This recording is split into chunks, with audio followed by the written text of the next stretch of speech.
at 6:30 on 11 Alive Plus. We are kicking things off with your 11 Alive weather impact forecast. We're going to get you to our chief meteorologist, Chris Holcomb, because some of us are still seeing that rain out there, Chris. And some of it's heavy, too. In fact, we have a flood warning in effect for parts of DeKalb County along the North Fork of Peachtree Creek. We'll tell you a little bit more about that in just a second. First, let's talk about where that rain is falling and where we have the heaviest rain. You can see that it's pretty much right over a big part of metro Atlanta, over the heart of the city. It goes over to the west along I-20, north and south of I-20, to the south of us, also here along and north of I-20 here over on the east side, where we've seen some of these pockets of heavier rain that have been moving through over the same areas, dumping rain over and over again in some pretty high amounts. You can see that the individual cells are moving to the east, but the entire line is slowly pushing on down to the south. So we'll zoom in closer to the city. We had heavy rain earlier. It's lightening up a little bit, not as much rain here now as we had a little bit earlier, but I'm going to zoom in tighter to parts of DeKalb County, right along 85 here, just inside the perimeter.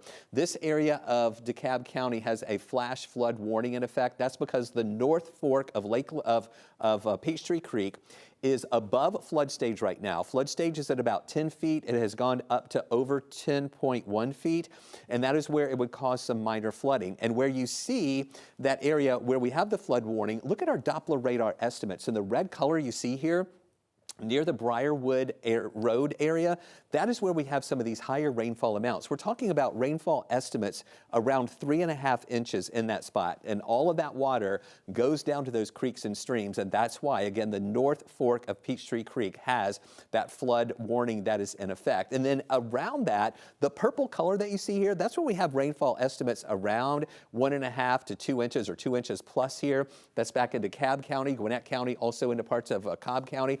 On the south side, those rainfall totals are a little bit less because that heavier rain hasn't quite made it there yet. But you can see how it's lightening up here in the metro area, but still over to the east of us, it has been pretty heavy for a big part of the afternoon in Gwinnett County, also into Walton County. That stretches over toward parts of Clark County and Oconee County near Watkinsville. Over on the west side, we've had some heavier rain. Now a little bit more coming in to Carroll County and into Douglas County. That's going to be pushing over to the east as well. And then I want to take you up to northwest Georgia. Heavier rain moving into parts of Floyd County and into western Floyd County. We've got some thunder and lightning with that. This is left over from a severe storm that was over along Interstate 59 a little bit earlier. It's no longer classified as severe, but it still has some heavy rain with it and thunder and lightning moving in to Floyd County near Rome. Also here to the south, you can see in Randolph County and also into actually Cleburne County and Randolph County here.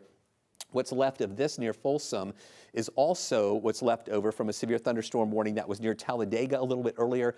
That continues to show weakening as it pushes into West Georgia too. So we have this rain that is over us now, and we're not finished with it yet. We're going to see some additional showers pushing in. This is live in Rome right now where the flags are blowing as that storm to the west is going to keep moving in closer to Rome. Here's another live view. This is our tower cam on top of our station here where we're looking down toward the city, and it was heavy rain earlier, but now that visibility is looking a little bit better. So for the next 12 hours, we still have some showers possible here this evening. That'll start letting up overnight and into tomorrow morning. Lower rain chances. Clouds persist tomorrow morning, but then the sun will eventually come back later tomorrow afternoon. I'll let you know if that means we'll be dry enough to have a nice weekend. More on that coming up. All right, Chris, thank you.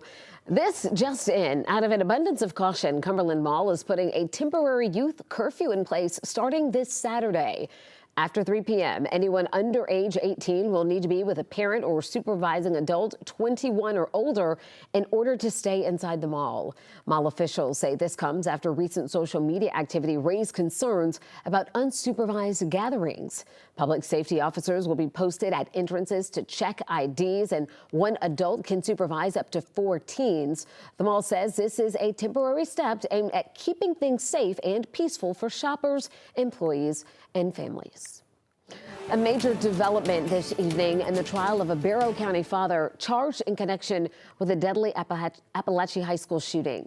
Tomorrow, Colin Gray is expected to take the stand. Prosecutors have now rested their case against him as he's accused of giving his teenage son Colt the gun that he allegedly used in the shooting and ignoring warning signs in his son's behavior. 11 Alive's Marissa Sarback has more from today's testimony. We have just learned that Colin Gray is expected to be the first and only witness for the defense, expected to take the stand early tomorrow morning. Now, before the prosecution rested its case today, we actually saw for the first time ever in the courtroom the video of that shooting. Now, Colin Gray, for the first time here, was seen very emotional over by his defense team. He was visibly shaking. He was seen audibly crying, and the defense team trying to console him and get him to quiet down. Now, of course, that video is extremely graphic, so we are not showing that on TV, but we do have some of the surveillance video from earlier in the day from September 4th that we do want to show you. Again, this is final video the prosecution showed the jury today before resting their case. You can clearly see Colt get on the bus and then walk to his first period class with his book bag and poster board, and it looks like it's heavy for him to carry. The prosecution playing this video in its entirety. This is the last thing seared into the minds of the jurors before the defense begins making its case. Now, the video from 9:40 in the morning, you can see Colt pull out his phone. It's when investigators say he texted Colin, quote, "I'm sorry, it's not your fault." The jury also heard from an investigator with the Barrow County DA's office this morning who walked through the entire timeline of September 4th, including how Colin Gray was reading the text from Colt as they came in, but did not immediately rush to the school. Now we're going to move to 10:17. So we're still before the shooting, which starts at 10:22. What does Marcy send the defendant? At 10:17 a.m., she says you should probably go ahead and make arrangements to leave work. They're going to need you at the school. So she's telling him to leave work. Does he leave work? He does not. Again, early tomorrow morning, we are expecting the defense to call Colin Gray to the stand. That is the first and only witness that we are expecting. Reporting outside Barrow County Court, Marissa Sarbach for 11Alive News. And remember, we stream live testimony from this trial and all of the major moments that are going on right here on 11Alive Plus. Still ahead this evening, Camelot condos coming down. Demolition beginning at the troubled complex. We've got to look at what's in store for the future.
Right now, one of several rundown buildings at the Camelot condominiums is being torn down after catching fire last year.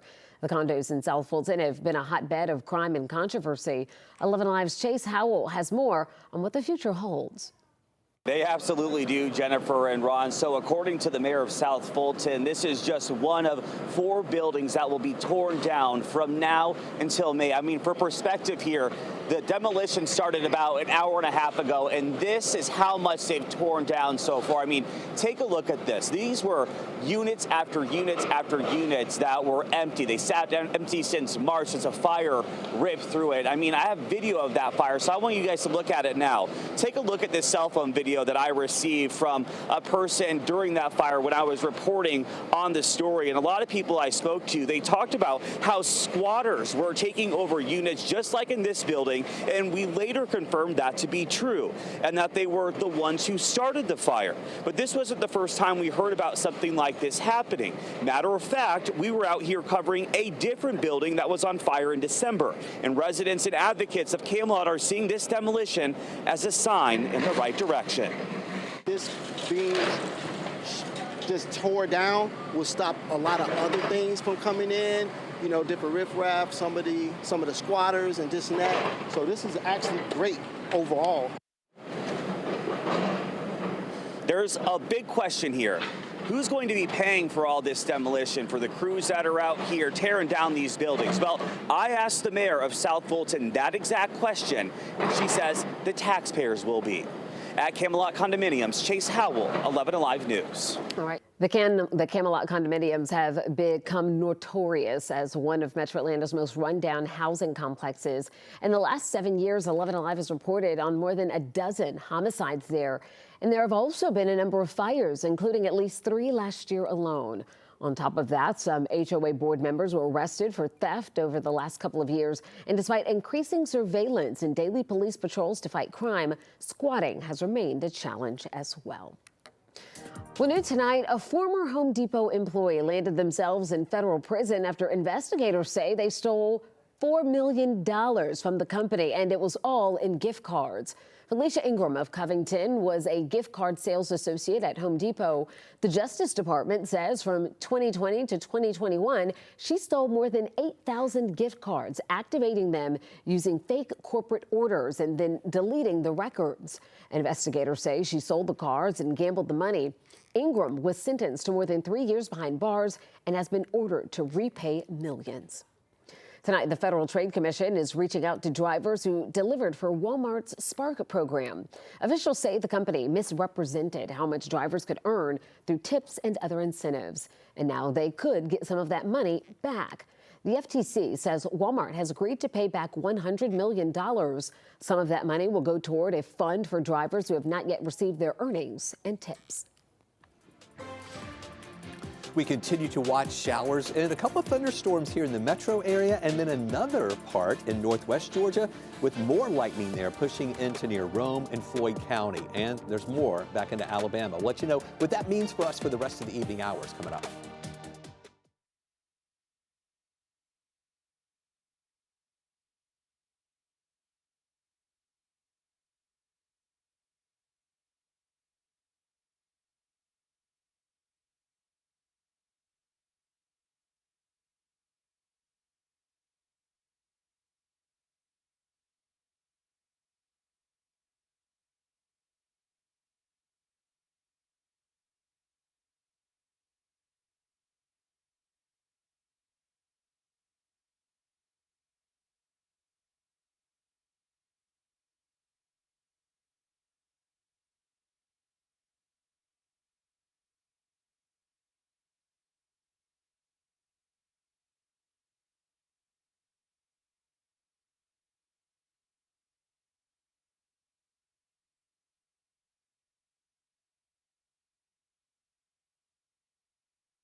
We continue to watch the rain that's moving through our area right now. Some pockets still of moderate to heavy rain, especially over on the east side. That's where we're having some of that heavier rain over into parts of Walton County, into Oconee County, also Morgan County, and those areas over toward Greene County, just north of I-20. For the metro area, we still have some rain here. It's a little bit lighter. It was heavier earlier with some bands of really heavy rain coming through inside the perimeter, and that's what even prompted that flood warning in effect for the North Fork of Peachtree Creek there near Briarwood Road in DeKalb County. But at least the rain's a little bit lighter now. Hopefully we'll see that creek coming down below flood stage. But you can see a pocket of heavier rain there in North Fulton moving into North DeKalb. Additional pockets of moderate rain through Gwinnett County, Norcross to Snellville, over toward Loganville. This is where it gets heavier in Walton County, just south of Monroe, over in the northern parts of Morgan County. There you see Oconee County from Elder to Watkinsville, even a little bit of lightning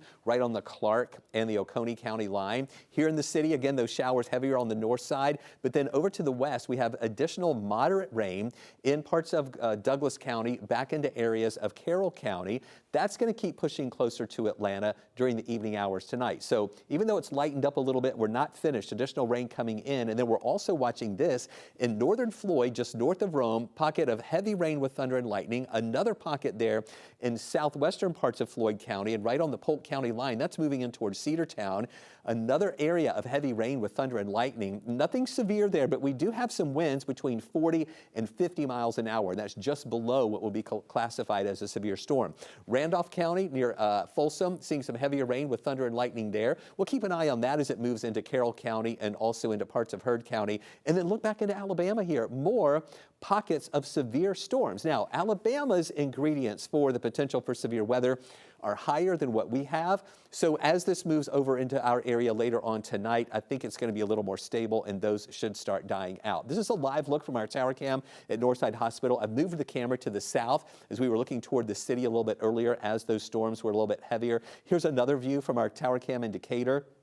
Earlier, we couldn't even see the downtown area because the visibility was so low, but that's getting a little bit better now. We start off at 55 in the morning. I really think that by the time we wake up in the morning, most of this rain will have already pushed to the south of us. There'll still be some clouds and a low rain chance at about 6 and 8 o'clock. Clouds gradually breaking up once we get into the afternoon hours, and that'll help us get up to 67 degrees. So there's that look at those heavier showers there in parts of northwest Georgia. And as you can see here, through the evening hours, we're still going to be dealing with pockets of moderate to heavy rain at times, still the potential for a little thunder and lightning. We're going to be doing special updates beginning at 8 o'clock, at 8, 9, and 10 o'clock on streaming here on 11Alive Plus, so be sure to tune in for that as we're tracking some of those showers and storms moving through. 3 in the morning, heaviest rain on the south side, but then by 7 o'clock, I really think that most of this rain is going to be well to the south of us. We'll still have clouds to start off in the morning, but then through the day, clouds gradually breaking up, especially in the afternoon. That's when we'll begin to see more sunshine coming through, and then that leads us to a drier weekend. Now, Saturday morning, the potential for some clouds around. Those will break up during the day. Not concerned about any rain with that. And then on Sunday, another nice day. And on Sunday, we're going to see warmer air that's going to start moving into our area. We're talking about getting up to around 74 degrees here in the afternoon hours on your Sunday afternoon. So here's a look at those temperatures. See, we're warming up into the upper 60s Friday and Saturday, 70 Sunday, cooling back to 59 Tuesday, a little wedge setting up with an easterly flow, cooling us down briefly for Tuesday with a low rain chance at 20%, but then we warm up again Wednesday to 68, 75 degrees for a high by next Thursday. Well, new tonight, the real estate developers behind Pont City Market are now joining the push to bring a professional hockey team to Metro Atlanta. Jamestown has entered an agreement to take the lead on transforming North Point Mall. The idea is a massive complex with housing, shops, hotels, and an arena that they hope will lure the NHL to Alpharetta. As of now, there is not a set timeline for the project.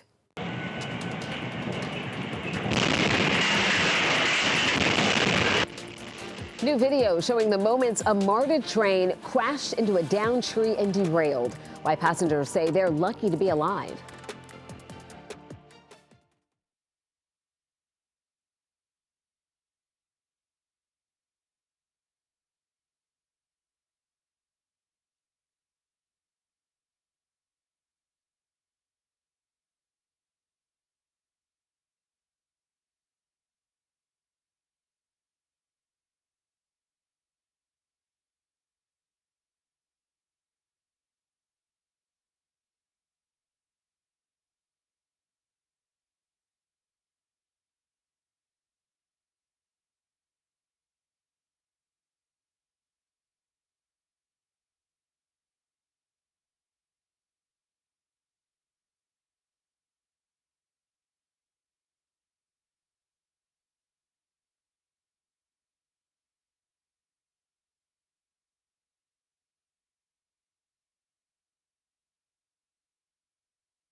New tonight, 11Alive has obtained video of a MARTA train hitting a tree, causing part of the train to run off the tracks. It happened at the end of last year as the train was leaving the Lindbergh station. The derailment was first reported publicly in the Atlanta Journal-Constitution weeks later.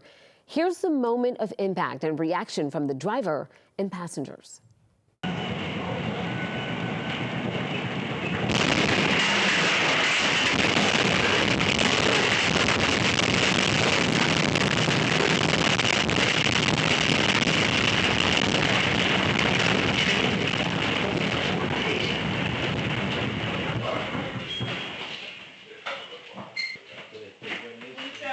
Stay away from the doors. Please stand by. That was a big tree that fell wayside.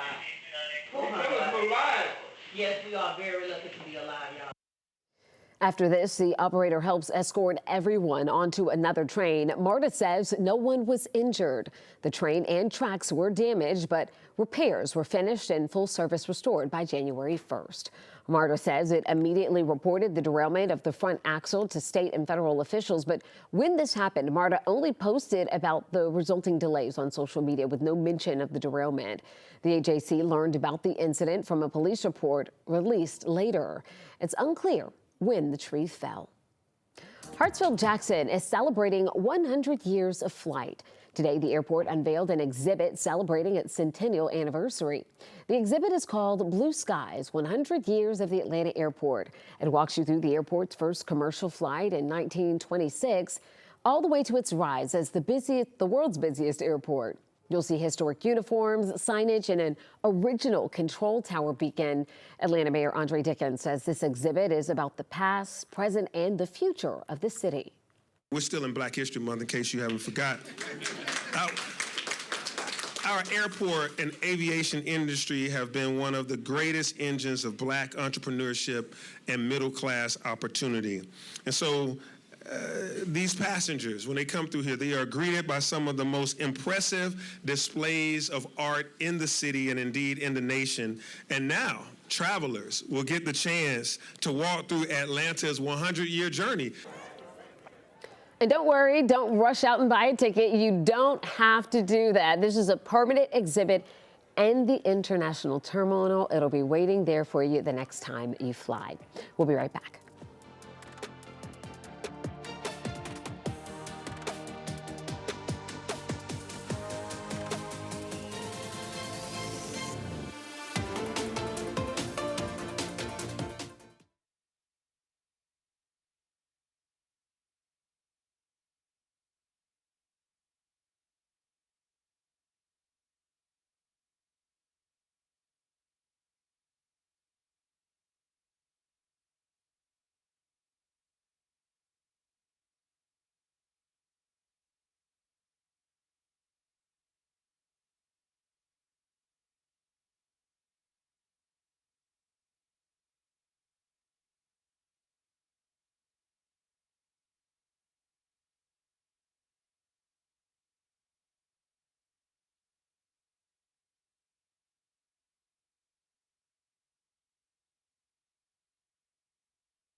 A major loss tonight for the Atlanta running community as Jeff Galloway has passed away at the age of 80.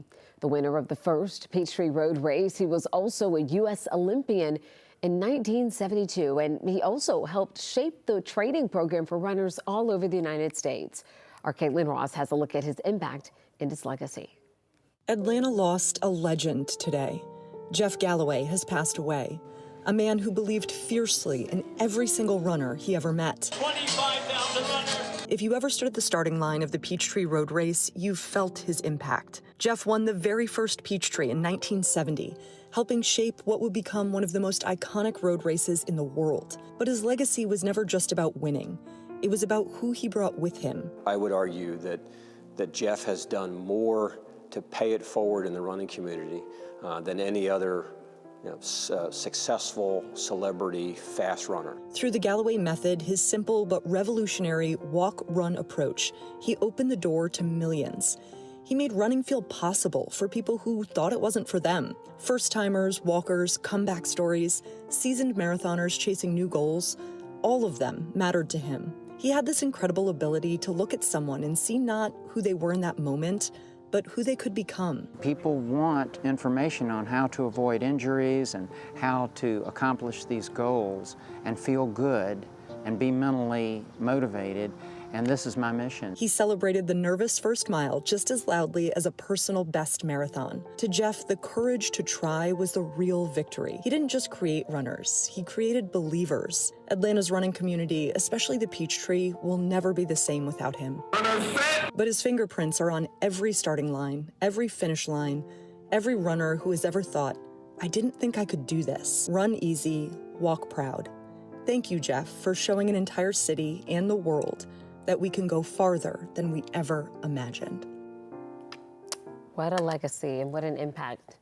And I'm trying to remember, I think I've only seen him in running clothes. I don't know if I recall ever seeing him, but what a great day. He did so much for the running community and the sport of running here in the metro Atlanta area and for the Atlanta Track Club, Peachtree Road Race, everything. So we're going to miss him here in the city of Atlanta. Let's take a look at your radar right now where we have some rain still around, heavier showers, couple thunderstorms in parts of Rome right now in Floyd County. Also heavier showers near Athens in Atlanta. Rain here still, but not as heavy as it was